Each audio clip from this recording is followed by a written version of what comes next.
رازیلا سنا ورکړو دا هیواد بکړو ودان لبټو یې لول جوړ کړو لکانو یې مرجان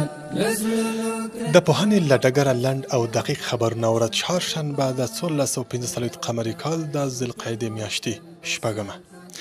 د لغمان ولایت په قرغیو ولسوالۍ کې د ځایي خلکو له لوري د 1 میلیون افغانیو په ارزښت 20 بسویت ځمکه د دارالارقم دیني مدرسې ته وقف شوه. د پوهنې وزارت د مالی او حسابداري د رئیس مولوي صدرالدین سعد په مشرۍ د یاد وزارت د مالی او بودیجې د کمیټې غونډه په داس حال کې جوړه شوه چې پکې د لوګر، میدان وردګ، کاپیسا، پنجشیر او پروان ولایتونو د پوهنې رئیسانو سربیره مالی او حسابداري برخې آمرینو هم حضور درلود.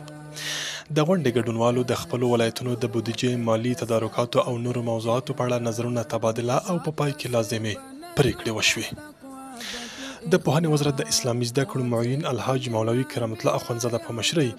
د یاد وزارت د بودیجوي او مالی مسایلو په تړاو غونډه جوړه شوه. په یاده غونډه کې د پوهنې وزارت د بودیجوي او مالی مسایلو د تنظیم په تړاو هر اړخیز او علمي بحثونه ترسره او لازمې پریکړې وشوې. او د پوهنې وزارت د کیفیت تضمین معین الحاج مولوي عبدالخالق صادق فاریاب ولایت ته د رسمي سفر پر مهال د یاد ولایت او د پوهنې له رئیس سره وکتل. په یاده کتنه کې د مقام رسیال د دغه وزارت د پلانونو او پروګرامونو د پلي کېدو په برخه کې د خپل ملاتړ ډاډ ورکړ.